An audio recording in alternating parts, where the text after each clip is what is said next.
Welcome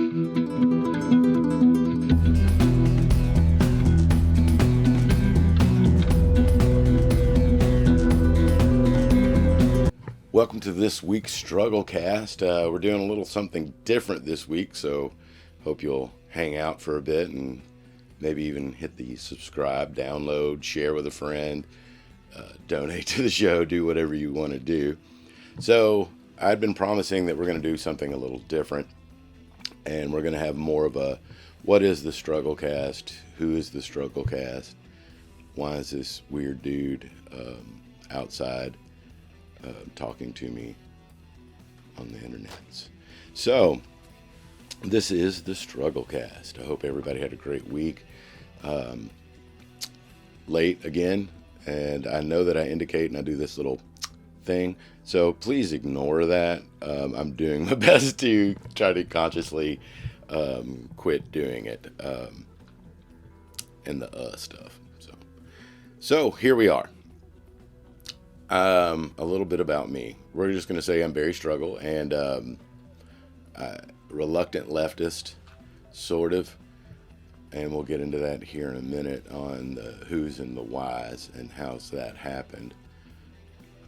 I don't know if you can pick up from any accent and things like that. I am from the American South. There's a fly. I'm out in my glorious shedio. I call it the shedio, where holiday decorations, old film equipment, and old dudes hang out, and sometimes some really bad music. So, but back to where we're at, and I guess that tells a little bit about me. I'm a guy from the South that hangs out in a shed and likes music. So, and if we pick up any ambient noises today, just as a disclaimer, it's a pretty busy day. Again, I live in the South, so there's a lot of football games going on. So there's helicopters and trucks and speakers and all kinds of fun stuff everywhere. So, but a little bit about me. I grew up, like I say, primarily in the South. I had a pretty strange, I guess everybody has a strange childhood and origin story, I guess.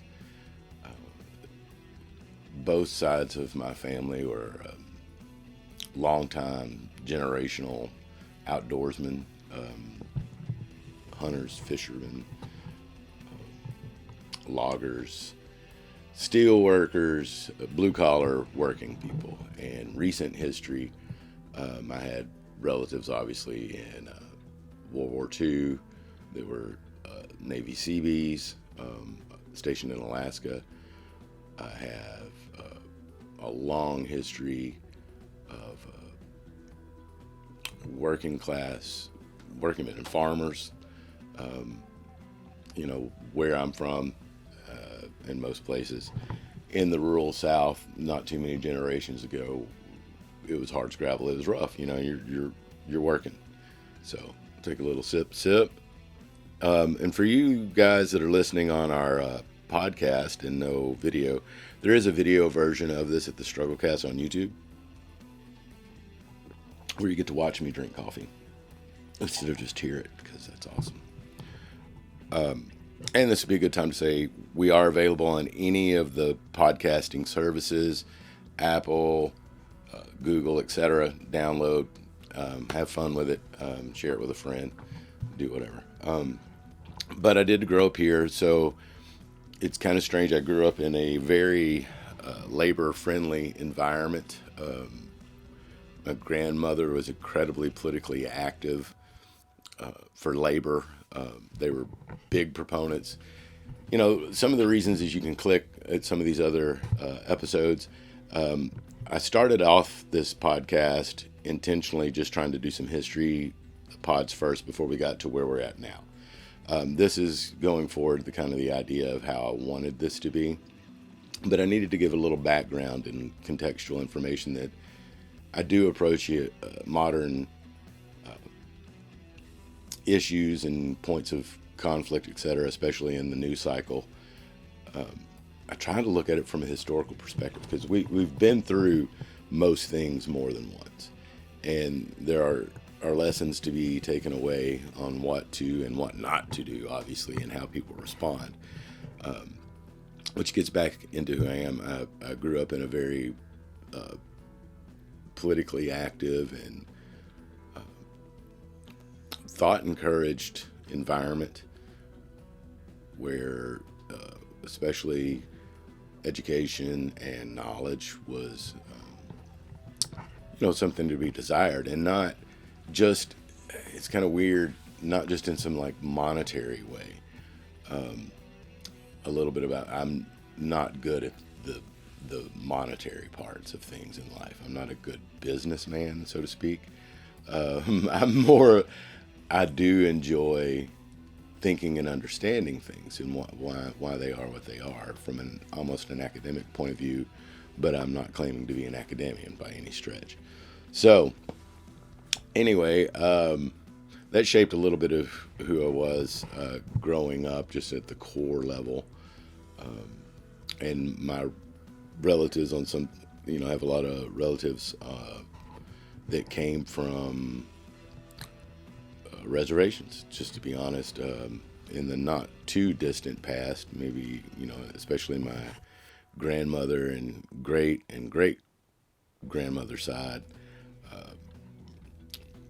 a lot of Choctaw, Cherokee, and some uncles that were Chickasaw. Anyway, that's neither here nor there, but a little context of how, we can process through, and get to where we're at, even though clinically it shouldn't take any of that. And if you heard a little rattle, I had some incense burning because it was stinking in here. You know what I mean? Had to fire a basket and drink this coffee, right? It's early in the morning. I don't know how you guys get your days going, but I've found in all my years that that's a really good one. So, filtered through that. That's how I got a little bit of it. And I was always fascinated with, of course, television news. I grew up I was a little kid. First time I saw TV and really processed it probably was late 70s. You didn't have many options. And the respect and admiration I saw that, and validation, especially of journalists, wildly different than where it is now, which is unfortunate. But it almost felt very, not important in like an elitist way, but important in like a faith, good faith with the community, almost like a fourth check of power. And unfortunately, or fortunately, whichever one you're going to, that's how I carried myself forward. And we're going to flash forward a little bit. I have worked in the news industry for many years, in many capacities, from background player, technician.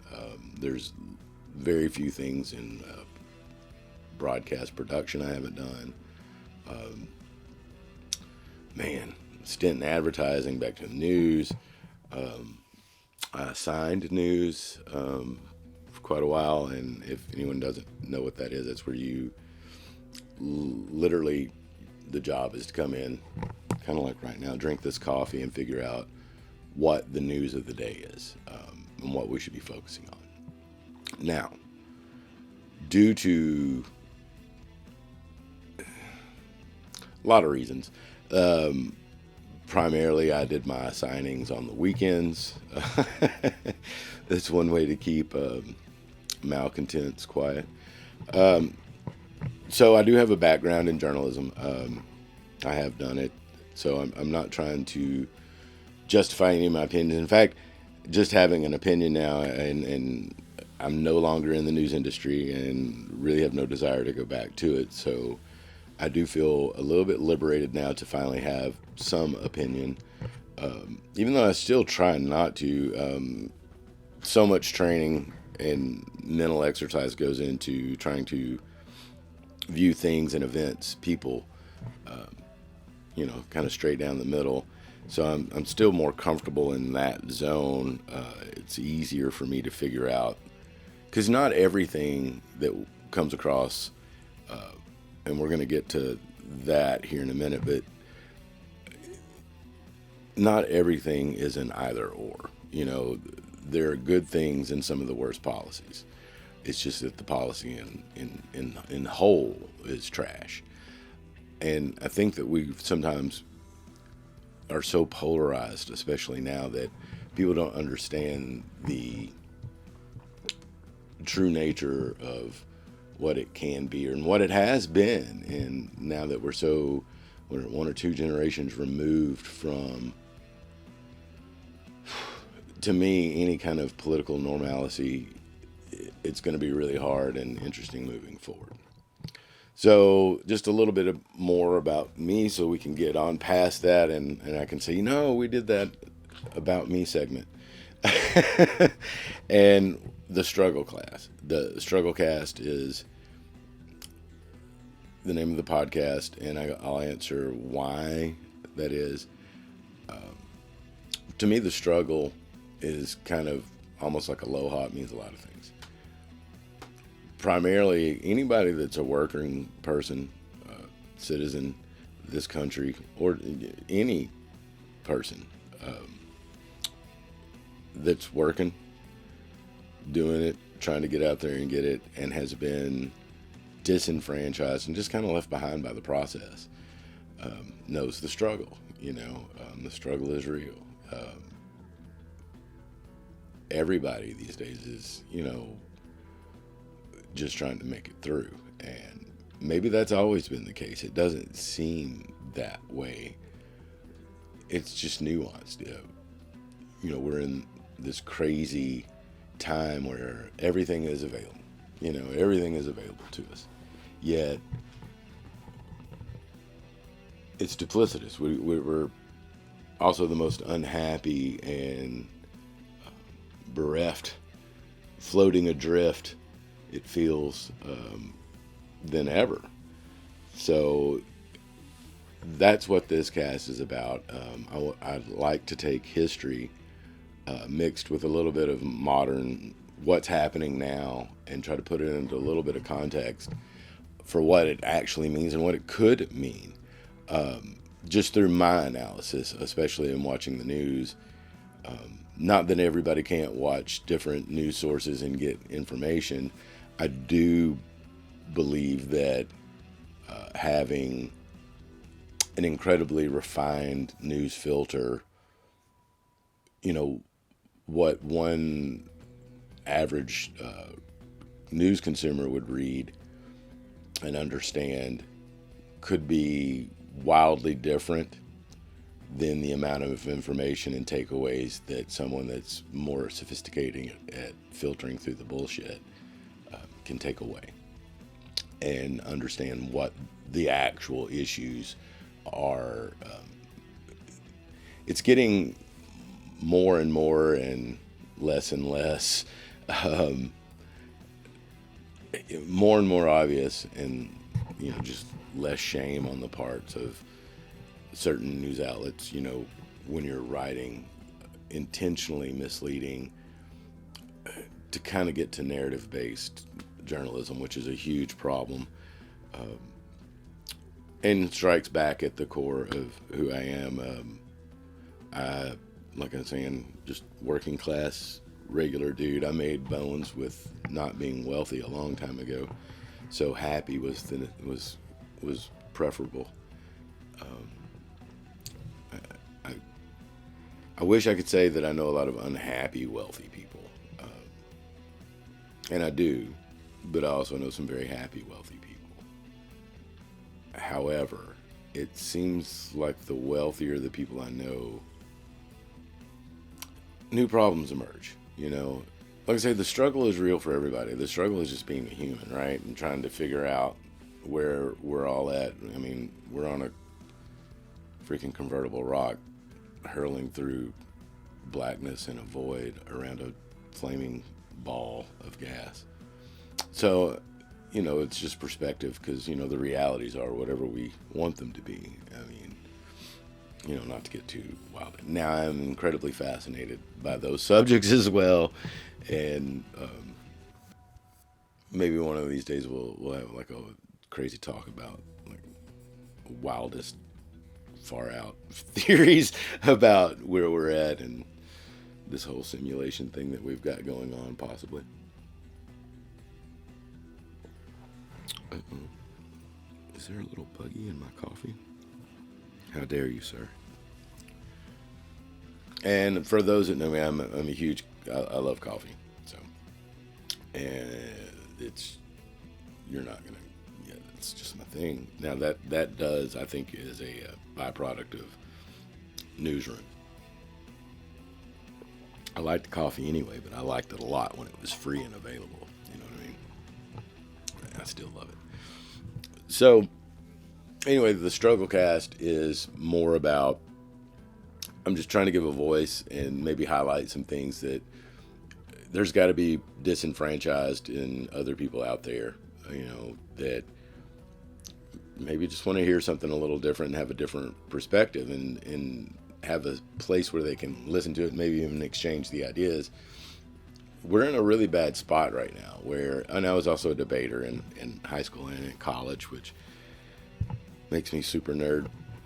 But I do enjoy listening to all sides, But we are in this weird spotting where we can't even have intellectual, good faith arguments with each other. We've decided that if you vote this way or do these things, you are, by proxy, this person I don't like or this person I do like, based on these really arbitrary things that don't really get to the core of humanity or what a person may or may not be about. And that's sad that we've gotten there, and it's so quick. Seems to be a lot of general hostility towards each other. It's very tribal. We've gotten, if you're not part of my group, you're a threat, and that's really uncomfortable. And I saw this years ago. One of my younger coworkers, well, he's not younger anymore, but at the time quite a bit younger, discussed about how a lot of young people are uncomfortable in conversational situations. The art of being able to discuss and have legitimate argument and discourse without either side wanting to punch each other in the throat doesn't necessarily be a thing anymore, much less just rando conversation that, quite frankly, when I was a kid, it was just pretty common. So that's the two-party system is killing us, which I think is really at the core of a lot of this. And then it's propped up by a lot of media outlets and, this constant barrage and bombardment of useless information that obfuscates the things you probably should keep your eye on. And then there's the nutty part where, you go and do enough research and follow what's out there, which is kind of the burden of any kind of journalism. And by the way, journalism, I'm going to just clear this up. I read a fascinating article not long ago, and maybe this gets at the heart of who I am without me knowing until I read this article, how to articulate it. Up until the late 60s and early 70s, journalism was a blue-collar industry. Until that time period, the vast majority of working journalists in any capacity were not college-educated elite by any stretch. They were primarily blue-collar workers, which, if you'll follow, we talked about in the New Deal, the Writers Project, putting people to work that was a valuable resource. And to be honest, I see parallels now between YouTubers, podcasters, into almost that same kind of weird role to, you know what, I'm going to be hopeful right now. We're going to break through. Maybe that is the hope, is that restores faith in truth-telling and good faith is the new media. I really hope that.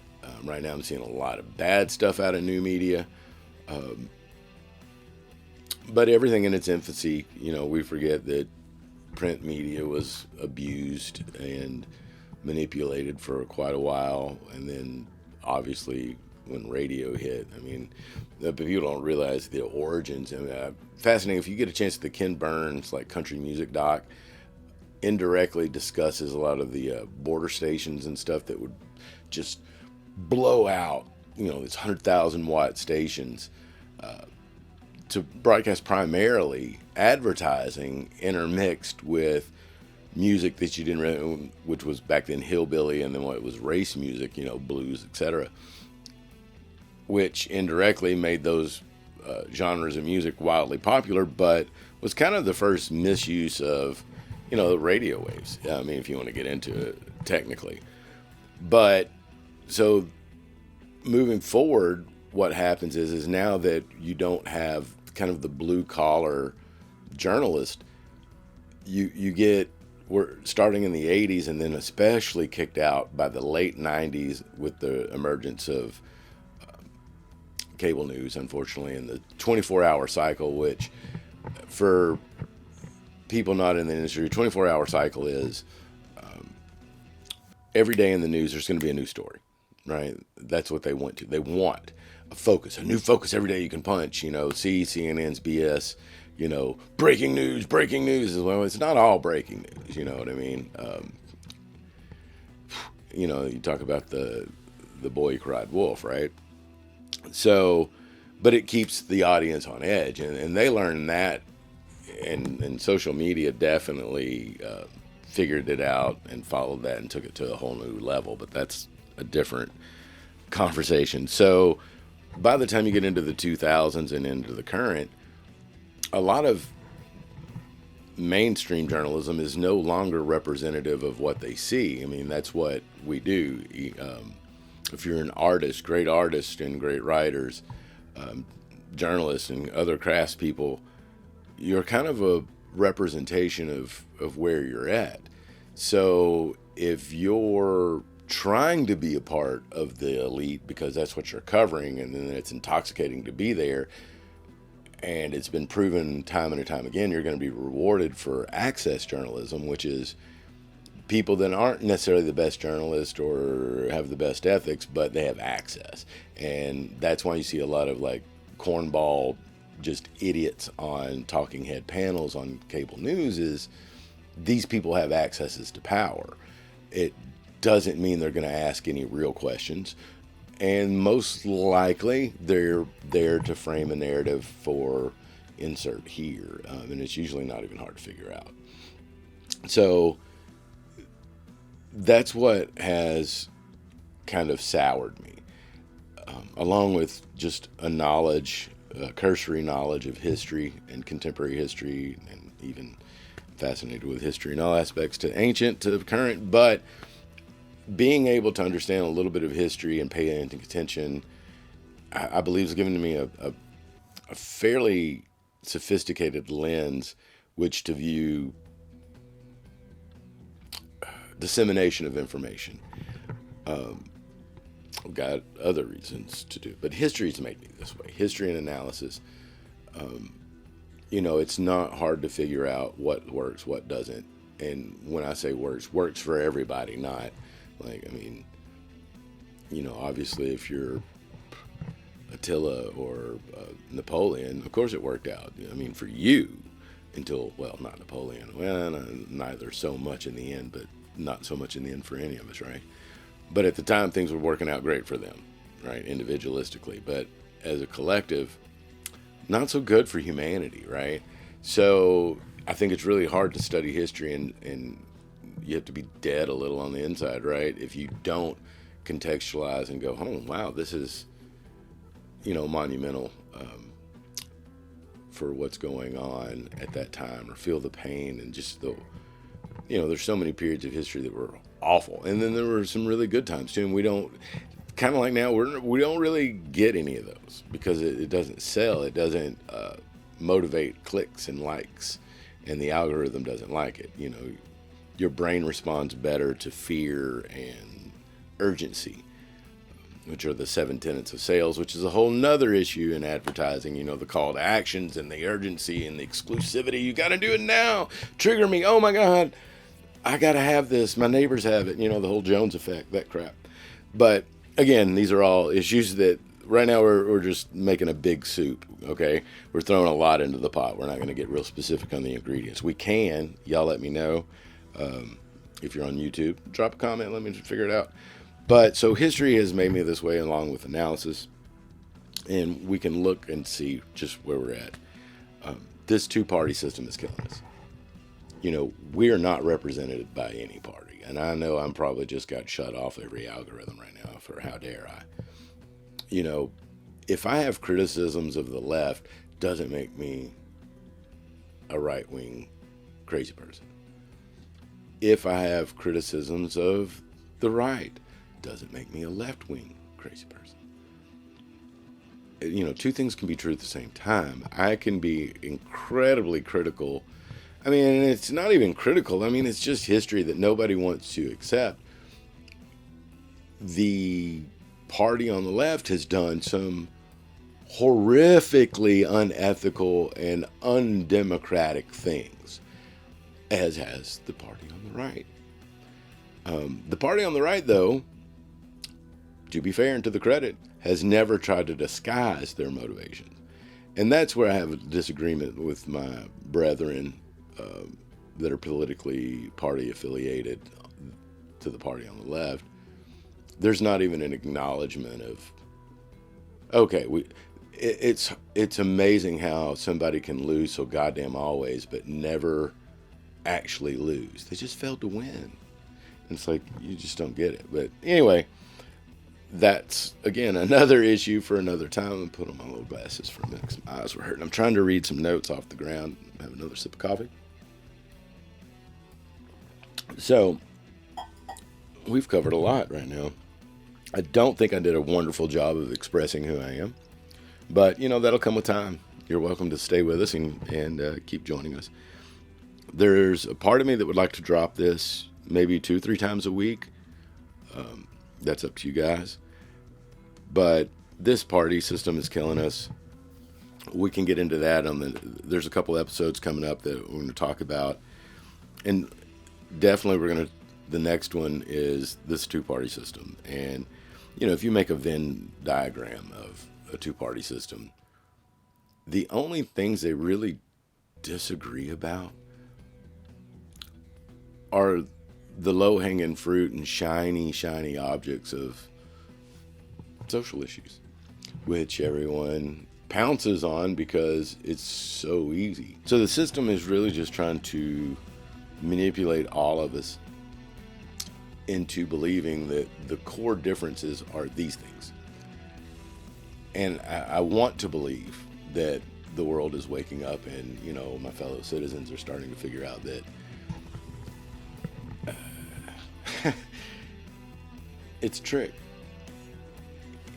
BS incrementalism will get you nowhere. And it's like NASCAR. They're all sponsored up.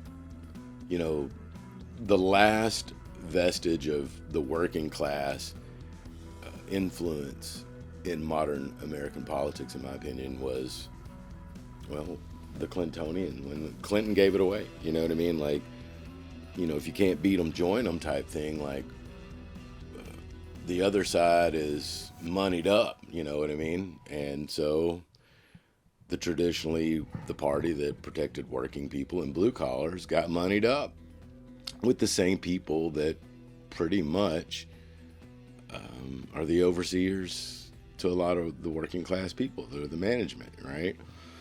So if you get in bed with management and you try to tell management to take care of their own bad behavior, that's not going to work. I mean, it's kind of like the same idea that we are still at the point where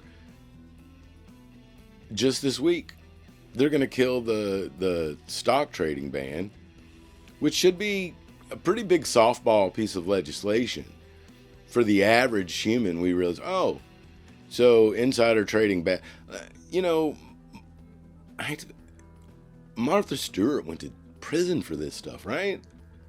Yet, if I were a member of Congress, I could legit take any information, make my call to a broker. It's just ridiculous where we're at right now.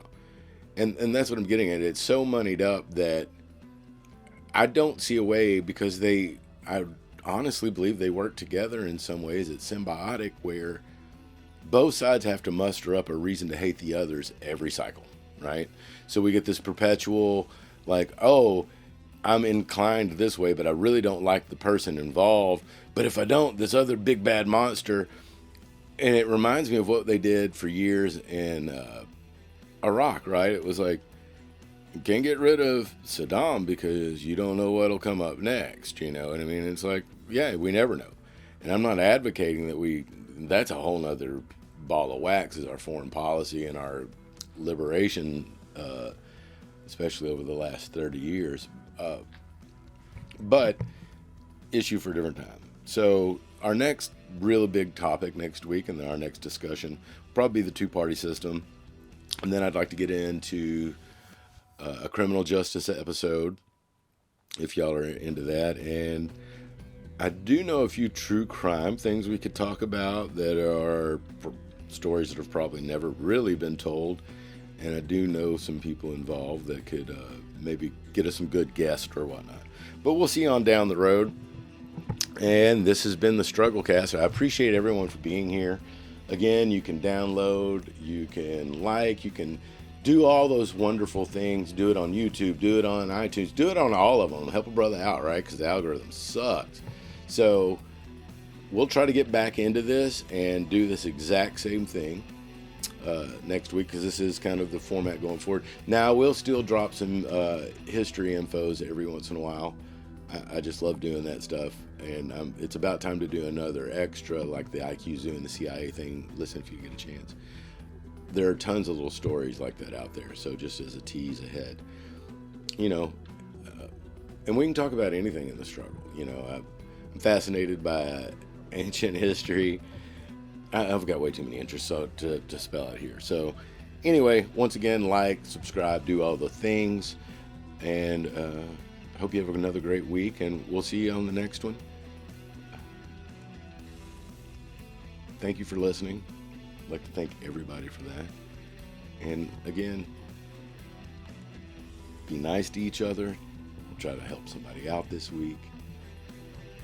You know, let's keep smiling at people, you know what I mean? Like, especially the ones that don't like us. Just give them a head nod, you know what I mean? So I acknowledge you, you know what I mean? It goes a long way in life. So y'all be good. This has been the Struggle Cast, and y'all have been awesome. Thanks.